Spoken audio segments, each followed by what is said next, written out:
Welcome back to the program. Let's go live to the independent member for Curtin, Kate Chaney, who joins us.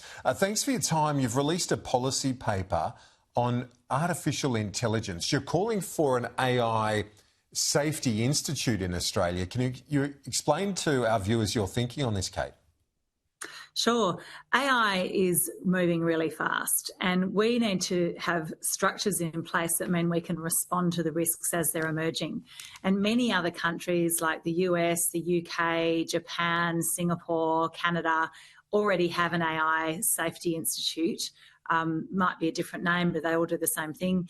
And we need the same thing here in Australia.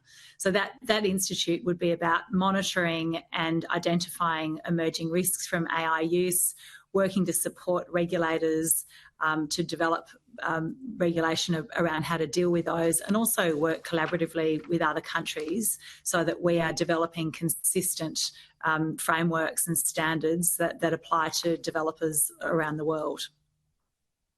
Are you concerned at the moment by the speed with which, the pressure for Australia to be one of the first movers on this? Because there's an argument being made right now that if we don't get in early and generate a lot of the investment dollars here, that we'll miss out. So we're not a first mover. We do need to realise the efficiency benefits and the productivity benefits that AI presents. But I think putting guardrails in place will build public confidence in AI and mean that companies are more likely to take that up if they know that they're not creating new risks. And when I talk to people in my community, they're pretty concerned about not just the frontier risks, the long-term sort of science fiction risks, but also the deployment risks that are happening right now. We know that young people are turning to chatbots for mental health support. We know that it's changing how education works and the impact on critical thinking. When AI is used in decision-making processes, it can discriminate against people if it's deciding who gets a loan or those sorts of things.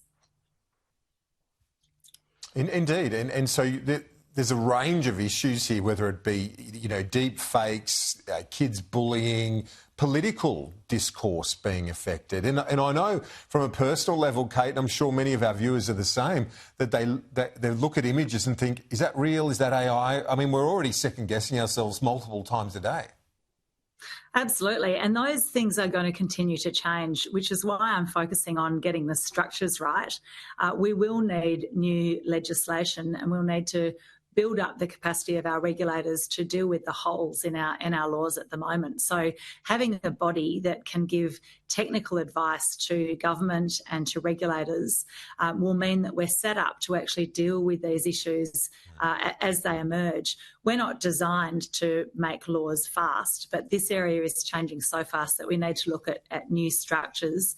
And many other countries have gone down this path, and we're just a little bit behind on actually getting on with it and putting an AI Safety Institute in place. You've put out some statements this week in relation to reports on gambling advertising as well. You want the government to push ahead with gambling bans. This comes at the time as the industry has put out research that suggests more than a third of online gambling in Australia is happening offshore, really an ungoverned space in many respects. Do they need to put more attention on that issue where people will have no protection at all? Well, first, I would take with a grain of salt any research that's commissioned by the gambling lobby group.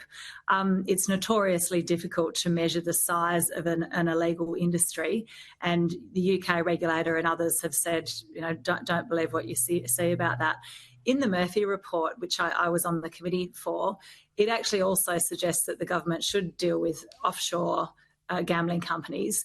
If the government responded to the Murphy report, then that could be addressed as well. But I think it is being used as a distraction by the gambling companies that operate in Australia, saying, look, we're not the problem's offshore. What other countries like Spain and Norway have shown that cutting out the gambling ads does have a huge impact, and it doesn't create this migration to offshore sites, despite the fact that that's a really popular talking point from the gambling companies.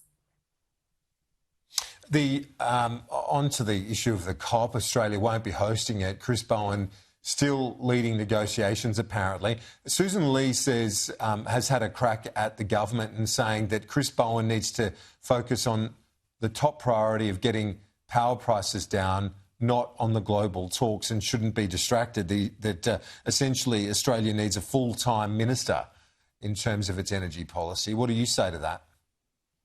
Well, I would like to see Australia being part of international discussions on important issues like climate, and I think it would have been great if we'd won the COP and played that significant role. That was not to be because of some pretty crazy decision-making processes, but I think it is important that Australia has a seat at the table globally. Of course, we need to focus on reducing power prices, but presenting it as a choice between reducing power prices and rolling out clean energy is just a false dichotomy. That's not how it works. So I think we can chew gum and walk at the same time, and we need to play that global role and also look at what that means for domestic policy as well. You won the seat off the Liberals. It's a long-standing Liberal seat, Curtin. Not anymore. I mean, obviously you've held it for a term and a bit. What's the feedback you've received on net zero and the Liberals? A lot of shaking of heads, Kieran. I think it's not a great look, and when we're watching the coalition tying itself in knots, trying to please everyone and ending up standing for nothing and pleasing no one. Climate change is one of the 3 top issues that constituents contact me about.